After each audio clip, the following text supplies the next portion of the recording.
കേരളത്തിൽ BJP സംബന്ധിച്ചിടത്തോളം ഈ ഒരു തെരഞ്ഞെടുപ്പ് വളരെ വലിയ തോതിൽ നേട്ടമുണ്ടാക്കിയ ഒരു തെരഞ്ഞെടുപ്പാണ് എന്ന കാര്യത്തിൽ യാതൊരു സംശയവുമില്ല. 3 MLA-മാരെയാണ് അവർക്ക് ഒറ്റയടിക്ക് നേടിയെടുക്കാനായിട്ട് സാധിച്ചത്. അത് ഇടതുപക്ഷത്തെയും വലതുപക്ഷത്തെയും പോലും ഞെട്ടിച്ച ഒരു കാര്യം തന്നെയാണെന്ന കാര്യത്തിൽ സംശയമില്ല.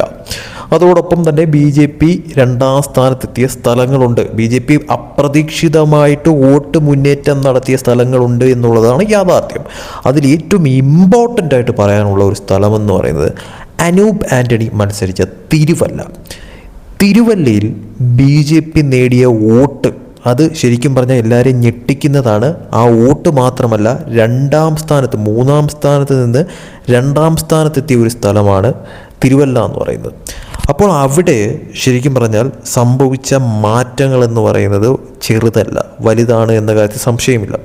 അവിടെ യഥാർത്ഥം പറഞ്ഞു കഴിഞ്ഞാൽ ഈ പറയുന്ന തോതിൽ ഹിന്ദുക്കളുടെ മാത്രമല്ല ക്രൈസ്തവ വോട്ടുകൾ ഉൾപ്പെടെ അനൂപ് ആൻ്റണി അത്യാവശ്യം നല്ല രീതിയിൽ നേടിയെടുത്തു എന്നതിൻ്റെ തെളിവാണ് ഇത്രയധികം വോട്ടുകൾ അനൂപ് ആൻ്റണിക്ക് ഒറ്റയ്ക്ക് കൂടിയത്. അതായത് 2021 തെരഞ്ഞെടുപ്പ് റിസൾട്ട് നോക്കിക്കഴിഞ്ഞാൽ 22,000-ൽ നിന്നാണ് ഇപ്പോൾ 43,000-ആക്കി വർദ്ധിപ്പിച്ചിരിക്കുന്നത്. 43,000-ത്തിലധികം വോട്ടുകളാക്കി വർദ്ധിപ്പിച്ചിരിക്കുന്നത്. ഇതെന്ന് പറയുന്നത് ഇരട്ടിയിലധികം വോട്ടുകളാണ് ഇപ്പോൾ ഈ 5 കൊല്ലം കൊണ്ട് അനൂപ് ആൻ്റണി അവിടെ സ്വന്തമാക്കിയിരിക്കുന്നതെന്ന് പറയുന്നത്. ഇത് വളരെ വലിയ നേട്ടമാണ്. BJPക്ക് ഈ തെരഞ്ഞെടുപ്പിൽ ഉണ്ടായ വിജയങ്ങൾ പോലെ തന്നെ വളരെ വലിയൊരു നേട്ടമാണിതെന്ന് പറയുന്നത്. അതായത് അവിടെ പ്രവർത്തിച്ചു കഴിഞ്ഞാൽ വിജയിക്കാൻ സാധിക്കുന്ന ഒരു മണ്ഡലമായിട്ട് അല്ലെങ്കിൽ ഒരു A ക്ലാസ് മണ്ഡലമായിട്ട് BJPക്ക് തിരുവല്ല മാറിയിരിക്കുന്നു എന്നുള്ളതാണ് ഇതിൽ നിന്ന് മനസ്സിലാക്കേണ്ട കാര്യമെന്ന് പറയുന്നത്.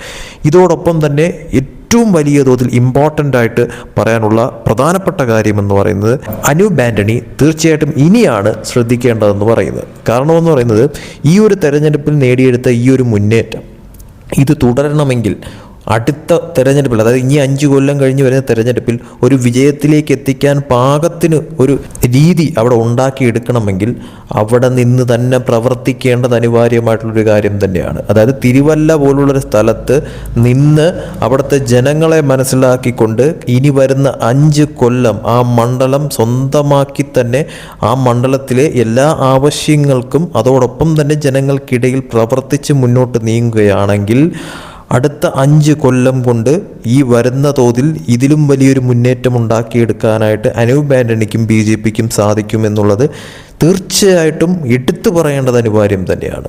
അതുകൊണ്ട് തന്നെ എടുത്തു പറയേണ്ട ഒരു കാര്യം, BJP സംബന്ധിച്ചിടത്തോളം ഈ പറയുന്ന തോതിൽ ഏറ്റവും വലിയൊരു തിരിച്ചടി എന്ന് പറയുന്നത് ശോഭാ സുരേന്ദ്രനും അതോടൊപ്പം തന്നെ സുരേന്ദ്രനും സംഭവിച്ച ഒരു തോൽവിയാണ് എന്നുള്ളത് യാഥാർത്ഥ്യമായിട്ടുള്ളൊരു കാര്യം. ഈ വിജയത്തിനിടയിലും അവരുടെ തോൽവി ശരിക്കും പറഞ്ഞാൽ അതൊരു പ്രതീക്ഷിക്കാത്ത ഒരു തോൽവിയായിരുന്നു എന്നുള്ളത് യാഥാർത്ഥ്യം തന്നെ. അതിന് പല കാരണങ്ങളുണ്ട് എന്നുള്ളത് യാഥാർത്ഥ്യം തന്നെയാണ്. കാരണം പല വോട്ട് മറിക്കലുകൾ, പല രീതിയിൽ ഇടതുപക്ഷ വോട്ടുകൾ മറിയലുകൾ, അങ്ങനെ പല രീതിയിലുമുള്ള കാര്യങ്ങൾ അതിൻ്റെ പിന്നിലുണ്ട് എന്നുള്ളതും കണക്കുകൾ വ്യക്തമാക്കുന്ന കാര്യം തന്നെയാണ്. പക്ഷേ അതോടൊപ്പം തന്നെ മറ്റൊരു കാര്യമെന്ന് പറയുന്നത് ഈ പറയുന്ന തോതിൽ അവരുടെ മണ്ഡലങ്ങൾ ഈ പറയുന്ന രീതിക്ക് അവർ ഒരേ സ്ഥലത്ത് നിന്ന് തന്നെ ശ്രദ്ധ കേന്ദ്രീകരിച്ച് മത്സരിക്കുന്നില്ല എന്നുള്ളതും ഈ അവരുടെ ഒരു ഫോൾട്ട് ആയിരുന്നു എന്നുള്ളത് യാഥാർത്ഥ്യമായിട്ടുള്ളൊരു കാര്യം തന്നെയായിരുന്നു.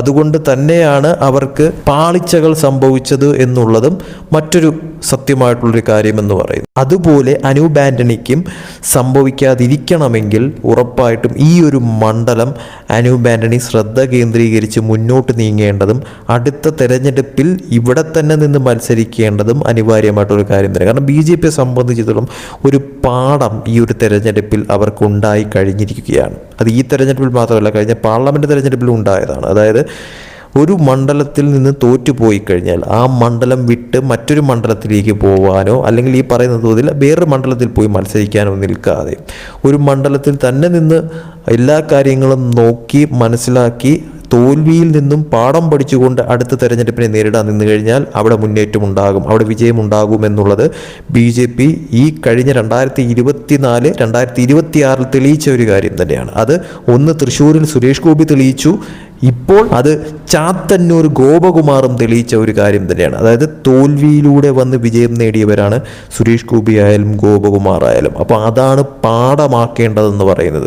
ഈ BJPയിലെ ഏതൊരു പ്രവർത്തകനും നേതാവായാലും തന്നെയും അത് അനൂപ് ആൻ്റണിയെ പോലൊരാൾ മനസ്സിലാക്കേണ്ടത് അനിവാര്യമായിട്ടുള്ളൊരു കാര്യം തന്നെയാണ്. കാരണം ഇനി വരുന്ന 5 കൊല്ലം അത് തീർച്ചയായിട്ടും തിരുവല്ല പോലുള്ള സ്ഥലത്ത് ഇത്രയും വലിയൊരു മുന്നേറ്റം ഉണ്ടാക്കാൻ സാധിച്ച ഒരാൾക്ക് അത് വിജയത്തിലേക്ക് എത്തിക്കാനായിട്ട് കഴിയുമെന്ന് എന്നുള്ളത് ഉറപ്പാണ് എന്ന കാര്യത്തിൽ സംശയമില്ല. പക്ഷേ അത് അവിടെ നിന്ന് തന്നെ പ്രവർത്തിച്ച് മുന്നോട്ട് പോയാൽ മാത്രമേ അതിനൊരു പ്രതീക്ഷയുണ്ടാവത്തുള്ളൂ, അല്ലെങ്കിൽ ആ ഒരു നേട്ടത്തിലേക്ക് എത്താൻ സാധിക്കത്തുള്ളൂ എന്നുള്ളത് യാഥാർത്ഥ്യം തന്നെയാണ്. അല്ലാതെ തിരഞ്ഞെടുപ്പ് കഴിഞ്ഞ് അവിടെ നിന്ന് പോയിട്ട് പിന്നെ വേറെ എവിടെയെങ്കിലും പോയി മത്സരിക്കുകയോ അല്ലെങ്കിൽ ആ മണ്ഡലം നോക്കാതെ അവിടുത്തെ കാര്യങ്ങളോ ഒന്നും തന്നെ ശ്രദ്ധിക്കാതെ തിരഞ്ഞെടുപ്പ് വരുമ്പോൾ മാത്രം വന്ന് നിന്ന് മത്സരിക്കുക എന്നുള്ള ആ ഒരു പാറ്റേൺ മാറ്റി മുന്നോട്ട് പോയി കഴിഞ്ഞാൽ അനൂപ് ആൻ്റണിക്ക് തീർച്ചയായിട്ടും ഇനി വരാൻ പോകുന്ന തിരഞ്ഞെടുപ്പുകളിൽ വിജയം കൈവരിക്കാനാകുന്ന ഒരു സ്ഥാനാർത്ഥിയായിട്ട് മാറുമെന്നുള്ളത് ഉറപ്പാണ്. അത് മനസ്സിലാക്കി മുന്നോട്ട് പോയി കഴിഞ്ഞാൽ അനൂപ് ആൻ്റണിക്ക് നല്ലത് എന്ന് തന്നെ പറയേണ്ടി വരും. അനൂപ് ആൻ്റണിക്ക് മാത്രമല്ല